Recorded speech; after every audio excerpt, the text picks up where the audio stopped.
Dzień dobry, szczęść Boże, dobry dzień.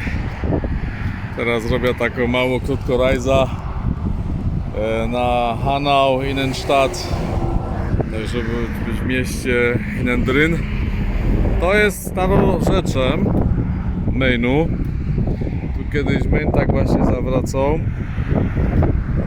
i to było właśnie przy tym zamku Steinheimer Schloss, zamek na Steinheimie. Tam mamy przedmieście, kościół farny, jeszcze choinka stoi, a mamy dzisiaj którego 5 februara, czyli lutego, i trzeba rozpocząć rajza. Teraz że jest na moście w Hanau, kółko jest na moście w Hanau. Tam z tyłu mamy Kleinauheim, also Großauheim, przepraszam, z tymi kościołami ewangelickim, katolickim świętego Jakuba. Tam są te górki, Annenkamm. Tu mamy elektrownia, ostatnio dymi na 2 kominy, kurde, chyba ta zielona energia im coś nie idzie pieronom. Już nie dają sobie spokój z tą zieloną energią. No i tu kiedyś właśnie, a teraz jakby Main tutaj płynie, a kiedyś był taki srogi zakręt właśnie, i to jest starorzeczem.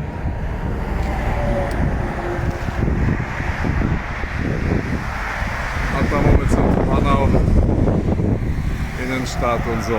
No, także tu jest teraz, co ciekawe, tyle mam prawie do granicy. O, 606 km, no jest 550, bo to musi być do Berlina chyba. Tyle, no i popatrz, tu jest napisane Dortmund 66 45 Autobahn, a tu mamy Hanau i Großauheim i Stadtmitte. No, to tak ino chcę powiedzieć, że sezon się rozpoczął, słońce świeci.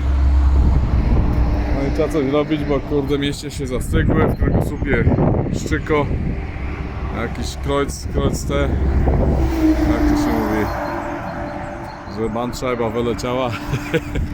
No i zaś fligry latają, a teraz się słowo pierą, fligry latają, nie strajkujemy, wszystko groja.